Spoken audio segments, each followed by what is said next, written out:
आणि एक महत्त्वाची बातमी आता किरकोळ मारामुळे हे या प्रकरणामध्ये गोवलं असल्याचं नसरापूर आरोपीनं कोर्टात संतापजनक दावा केलाय। किरकोळ मारामुळे या प्रकरणामध्ये मला गोवलंय असं या आरोपीनं म्हटलंय।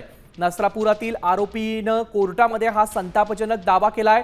एक महत्त्वाची अपडेट येते, किरकोळ मारामुळे या प्रकरणात गोवलं असल्याचं या आरोपीनं म्हटलंय। दरम्यान या संदर्भामध्ये अधिक माहिती देत आहेत आमचे प्रतिनिधी अक्षय।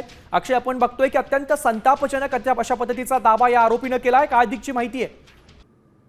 बघू शकतोय की या नराधमाला जेव्हा न्यायालयात हजर केलं होतं तेव्हा सन्मानित न्यायालयाने आरोपीला विचारलं होतं की नेमकं तुला कुठल्या केसमध्ये आणलंय माहिती आहे का। यावर आरोपीने असं उत्तर दिलं होतं की किरकोळ मारामारीची केस आहे आणि मला या संदर्भात अटक होण्यात आलेला आहे। असा संतापजनक दावा जो आहे, तो संतापजनक बचाव जो आहे तो आरोपीने न्यायालयात केलेला आहे। त्यामुळे नेमका आरोपी विकृत आहे का असा देखील आता प्रश्न या निमित्ताने उपस्थित होतो। धन्यवाद अक्षय दिलेल्या माहितीबद्दल। आपण बघतोय की नसरापूर प्रकरणामध्ये कोर्टामध्ये अजब अशा पद्धतीचा दावा, संतापजनक दावा या नराधमानं केलाय।